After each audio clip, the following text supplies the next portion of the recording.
Petit-Tout et le flan. Petit-Tout était installé tout seul dans son trou de souris, derrière le buffet. Il prêtait l'oreille attentivement. Qu'écoutait-il? Une conversation entre Noirmuseau et Frétillou. « Sais-tu ce que j'ai vu ?» disait Noirmuseau. « Maman a fait des biscuits et du flan à la cuisine. »« Oh oh, dit Frétillou. « Sais-tu où maman a mis les biscuits quand elle les a eus finis ?»« Mais oui, dit Noirmuseau. Je l'ai vu ranger les biscuits dans une boîte dont elle a laissé le couvercle ouvert pour qu'ils refroidissent. »« Tiens, tiens, voilà qui nous intéresse, si nous allions y goûter. »« C'est justement ce que je pensais, répondit ce gourmand de Noirmuseau. Mais il ne faut pas en parler à Petit-Tout, parce qu'il nous gronderait certainement. » Petit-Tout n'avait pas perdu un mot de cette conversation. Les sourcils froncés, il se disait « Ah, attendez mes gaillards, je vous apprendrai à chipper ce qui ne vous appartient pas. » Petit-Tout sortit du trou de souris d'un air dégagé, comme s'il n'avait rien entendu du tout. « Bonjour, Noirmuseau. Bonjour, Frétillou, dit-il gentiment. Que faites-vous par là ce matin ? » « Oh, répondit Frétillou d'un ton innocent, nous allions simplement nous promener. » Le coquin regarda Noirmuseau et lui fit un clin d'œil. « Tiens, tiens, vous alliez vous promener, dit Petit-Tout. Eh bien, je vais vous accompagner. Mais il faut que je vous dise que c'était dimanche matin et que papa, maman et les enfants étaient sortis et qu'il n'y avait personne à la maison, de sorte que Petit-Tout pouvait se promener partout sans crainte. Il ne s'en priva pas et se dépêcha de traverser le couloir pour pénétrer à la cuisine. Là, il grimpa sur la table et en effet aperçut, dans un grand plat rond, un magnifique flan très appétissant, bien lisse, bien doré et croustillant sur les bords. Sur un rayonnage, au-dessus de la table, la boîte à biscuits était posée, le couvercle ouvert. Petit-Tout ne perdit pas de temps et grimpa sur l'étagère pour s'assurer qu'il s'agissait bien des biscuits frais préparés par maman. Il jeta un coup d'œil à l'intérieur, y aperçut les biscuits et, en un clin d'œil, il disparut à l'intérieur de la boîte. Savez-vous ce qu'il fit dans la boîte, ce drôle de Petit-Tout ?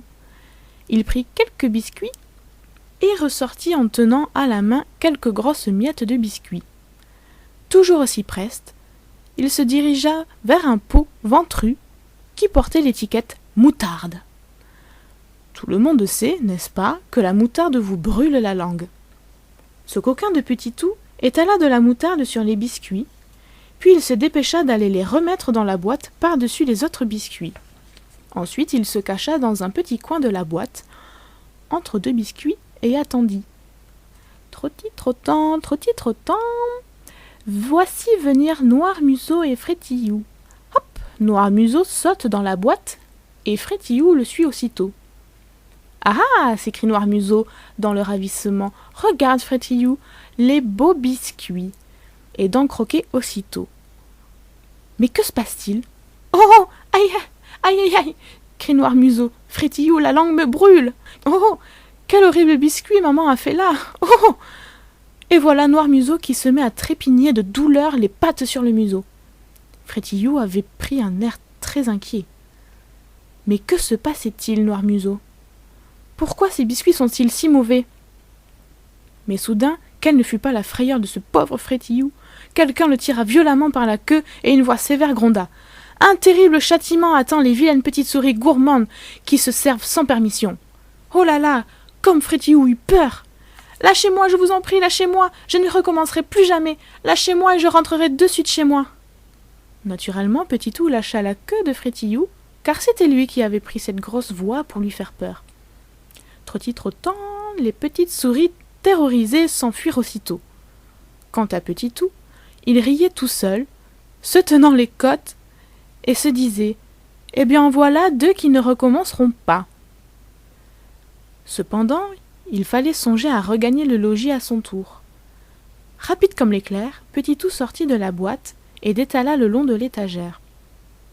Mais qu'arriva-t-il alors ?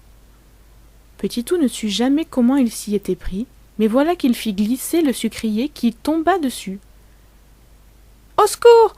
Au secours se mit à crier le pauvre Petit-Tout, qui tomba de l'étagère. Mais personne ne l'entendait et ne pouvait lui porter secours. Et savez-vous où il tomba?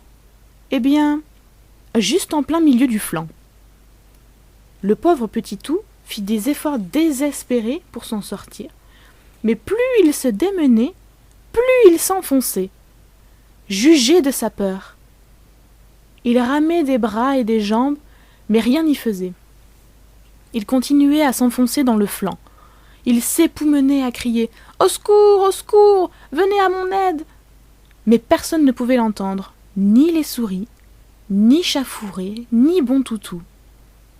Petit-Tout était dans le flanc jusqu'au menton, et 2 secondes après, on ne voyait même plus le haut de sa tête.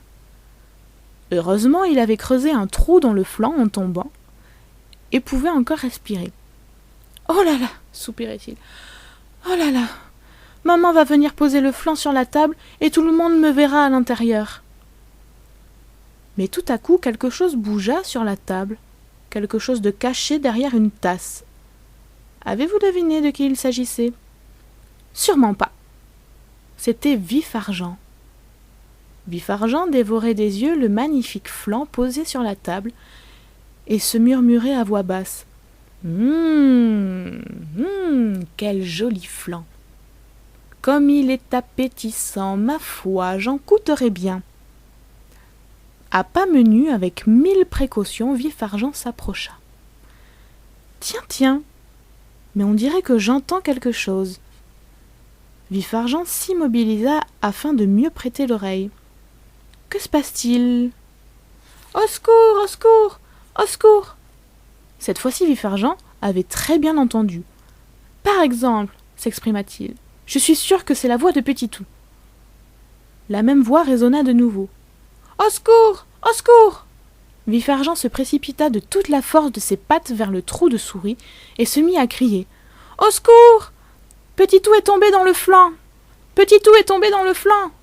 Au secours, venez vite, aidez-moi à l'en sortir ! Où est-il, où est-il » criaient toutes les souris à la fois. Chafouré et Bon-Toutou accoururent à leur tour. « Vite, tous à la cuisine » cria Vif-Argent. Et trottant, toute la troupe précédée par Chafouré et Bon-Toutou se précipita à la cuisine et bondit sur la table. Tous firent cercle autour du flanc et regardant au milieu virent en effet Petit-Tout dans sa prison savoureuse. Chafouré planta une patte griffue dans le flanc, mais il ne pouvait atteindre Petit-Tout. Les souris se mirent à courir autour du flanc, se creusant le cerveau pour trouver le moyen de sauver leur ami. Ce fut Bon-Toutou qui se mit à crier. « J'ai une idée.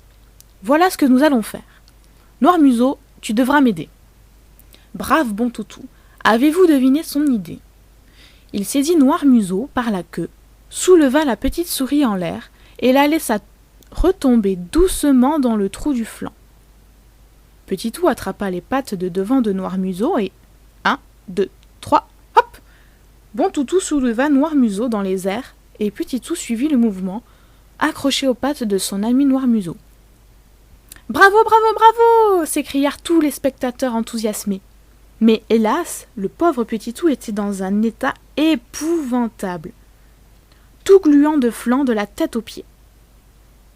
Ses amis éclatèrent de rire à la vue de son aspect pitoyable et de ses vêtements collants.